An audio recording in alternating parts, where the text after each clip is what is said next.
Okay, today let's learn the continuation of chapter 18 from your social science history. Well, in the previous class, we have discussed some of the important points on the rise of independent kingdoms. Is it not so? Okay, today we will continue with Marathas, rise of Marathas most probably, and also Manipur under Garib Nevas. Okay. So first of all, let's see these Marathas. Marathas, they were basically, they live in the hilly areas of Konkan as well as Poona.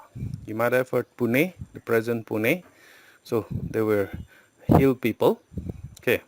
So during the medieval period, they live in the hilly regions or hilly areas of this Konkan as well as Poona. If you look at the map, it's around here, somewhere near Poona. Okay. So there was a guy whose name was Shivaji.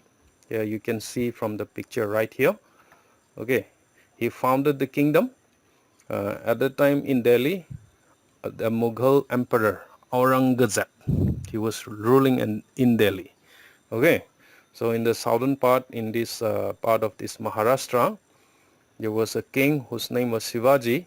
He founded the kingdom of these Marathas during the reign of this Aurangzeb. Alright, so as far as this Shivaji was concerned, his father, he was the chief in the court of the Sultan of Bijapur. Okay, Bijapur is near this Pune region. Alright, so he was the chief in the court of this Sultan. At the time, Sultan were still existed. And his mother, whose name was Jijabai. Okay, you can see from the picture right here. Shivaji got a blessing from her mother. And tutor, he was educated by a very excellent tutor whose name was Dadaji Konkadeva. Let us repeat once again, Dadaji Konkadeva. Alright, so that was the teacher or the tutor of Shivaji. So Shivaji was very great. He trained many soldiers. The guerrilla warfare. You know what a guerrilla warfare is? It was a tactics practiced in the forest. Okay, and not only that, he was a brave warrior. He captured the forts of this Sultan of Bijapur, in which his father was one of the officers in the office of the Sultan of Bijapur. Okay, and he also killed Afzal Khan. That was the general of the Sultan itself. Okay, he killed that guy, Afzal Khan. Not only that, he also conquered Surat. Okay, Surat is somewhere to the north of Mumbai. And after conquering this Surat, he increased his wealth. Okay, he doesn't have any financial problem. Financially, he have improved. Okay, and not only that, he became very great. So he adopted his name or title as Chhatrapati in 1674. Let us repeat once again, Chhatrapati. So from that time onwards, his name was Chhatrapati Shivaji. Okay, and not only that, Aurangzeb, the Mughal emperor, he sent this Jai Singh, okay, one of his officer, to capture or to defeat this Shivaji, but fortunately he managed to escape from the hands of this Jai Singh, or from the hands of this Aurangzeb, so to say. Okay, and thus this Shivaji, he established the Maratha kingdom. Alright, so from the picture you will be able to see the remnant of this Maratha kingdom. Okay, let's go to the next one. After Shivaji died, there were civil war, because this Maratha consists of so many small kingdoms. Okay, so many people, and the land was very vast. So civil war means a war that took place within that Maratha kingdom. Okay, so this one guy whose name was Sahu. Sahu was the grandson of Shivaji. Who was the grandson of Shivaji? Sahu. Okay, he became victorious, but the power of this Maratha, it passed into the hands of this minister, chief minister most probably, or at the time it was known as Peshwa. Say together, Peshwa. Alright, so the Marathas power passed into the hands of Peshwa, chief minister. Okay, though now we are going to see rise of these Peshwas, not from the line of the Shivaji. Peshwas, the first Peshwa was Balaji Viswanath. Okay, basically he was a brahmana from Konkan, and during the civil war he greatly contributed to the success of the Sahu. Okay, he rose to the position of Peshwa in 1713, this Balaji Viswanath, and not only that, he inaugurated an era of Maratha supremacy. So Maratha became very powerful at that time, whereas the Mughals during that time, after Aurangzeb, their power declined, isn't it? Their power became weaker and weaker. But this Maratha, they came out. Okay, and not only that, he became supreme, while Raja Sahu was merely the figurehead.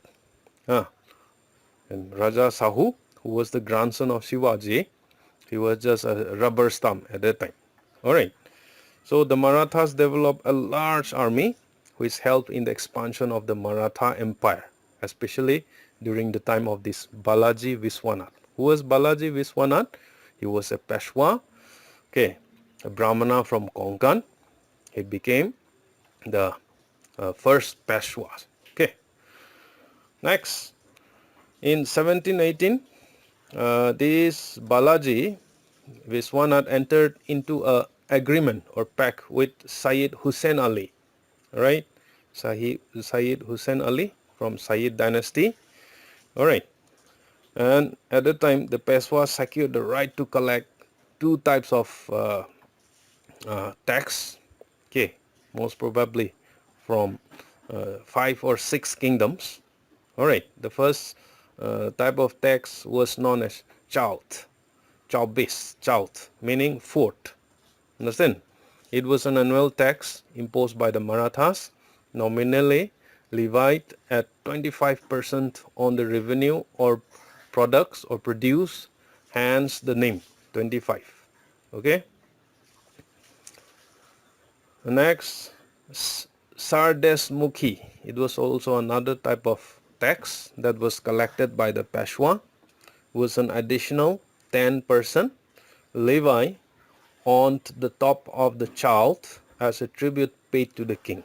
So they at the time they paid two types of tax. One is child and Sardesmukhi.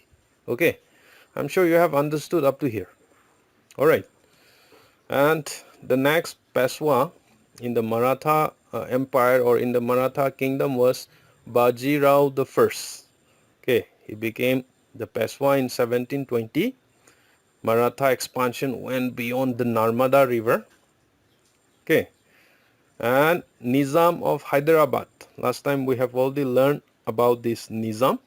He was defeated and forced to recognize the right of the Marathas, and not only that, they collect these taxes, chaut and the Sardesmukhi, okay, during the time of Bajirao the First. Malwa, southern Gujarat, and Bundelkhand was also conquered during the time of Bajirao. Not only that, he conducted raids even up to the gates of Delhi. At the time, the Mughals were still ruling in Delhi, but he came up to the gates of Delhi and raided the army of these Mughals. Alright. The next one is Balaji Bajirao. This is the picture of this Balaji Bajirao, a good looking guy. Extended into Rajasthan and Punjab, Bengal, and even Orissa, Karnataka, and Tamil Nadu, and even Telugu. Alright, he extended his empire. He had a lot of war during his reign as a Peshwa. So revenue demand was gradually introduced in all this area. Not only that, he was a good guy. He encouraged this agriculture. Okay, not only that, trade, a business were developed during his time. Balaji Bajirao. The Maratha power was at its highest in the middle of the 18th century, especially during the time of Balaji Bajirao. And the next one is Manipur under Garib Niwas. We have learned something about Manipur, the history of Manipur. This will be the last topic. And next year, we may study some more the kings of Manipur in class 8. Okay. So, Garib Niwas, actually his original name was Pamheba. Okay. He was the eldest son of King Charairongba. Okay. 1697 to 1709. And mother Nungtil Chaibi. That was the mother of Pamheba or Garib Niwas. Okay, so you can see from the picture right here. I don't know whether it's exactly Garib Niwas or not, but it was a portrait. Okay, that came up by some of the artists of Manipur. All right. So as far as Garib Niwas was concerned, he was a great conqueror, administrator, a social and religious reformer, and not only that, he was a great patron of Hinduism. Basically, Hinduism came during the time of this Garib Niwas in Manipur. Okay. So, let's before we go into the details of all this, let us see some of the conquests. He was a conqueror. So, his conquest, let us say, he established his authority over the hill villages. You know that? Hill villages, they have their own independent villages. But during the time of this Garib Niwas, he established his authority. Okay. He fought against the Burmese for more than 30 years. He even conquered or occupied Sagang, okay, and also Shan principalities in the Kabo Valley. Last time we have talked about Kabo Valley. This is Manipur, just to the eastern, southeastern and eastern part of this area consists of Kabo Valley, Shan Principal, as well as so many places. Okay, he even invaded Samsok many times between 1717 and 1748. All right, even Tripuris from Tripura down here invaded Manipur during the reign of this King Garib Niwas, but they were defeated badly by the army of this Garib Niwas. Alright, so this is all about his conquest. Another one, he was a good administrator. He allocated administrative duties and responsibilities to a number of nobles. Okay, he divided the administrative works to many of his nobles, many officers. Some of the important posts were mostly given to the princes. Okay, princess means the sons and siblings of the king. All right. So land records were properly maintained and land revenues were collected very effectively during his time. Okay. So as far as hill villages that surrounds the kingdom of this Pamheba, the title of Ningthao, the chief, were basically the kings, those who were in the villages, was changed to Kulakpa. Okay, Kulakpa means administrator of the village, or Kunbu. Kunbu means honor of the villages. So he made the policy. Okay, previously they were titled as Ningthao, but during the time of King Garib Niwas, he changed all these names. Okay, he has a policy towards the hill villages. Some of the Kulakpas were given certain rights and privileges. Okay, and this Kulakpa was assisted by sort of Mantri, who was known as Lup Lakpa. Let us repeat once again, Lup Lakpa. Okay, so during his time there was a judicial reform. Okay, entrusted administration justice to his nobles. Okay, previously he was the he took the whole in charge of this judicial system, but After some time, he entrust the administration of this judicial system to his nobles. Okay, but he remained the highest appellate as a Supreme Court. He was the final authority in all cases. Okay, and he was a good a religious man, I should say. Okay, let's see his religious policy. He became the follower of Vaishnavism. Actually, during his time, he was initiated by Guru Gopal Das. Guru Gopal Das, he was the follower of this Chaitanya Vaishnavism, or he was from Chaitanya school of Vaishnavism, which Lord Krishna was the main theme. Okay, so today in Raslila dance and all these things are depicted from this Vaishnavism, all right, culture that we have in Manipur. And not only that, after that, he assumed the title of Maharaja. Previously, he was Ningthau. Okay, just a Ningthau of Manipur, but he became Maharaja, as well as instead of Pamheba, he was known as Garib Nivas. Okay, he also created the office of Mantri.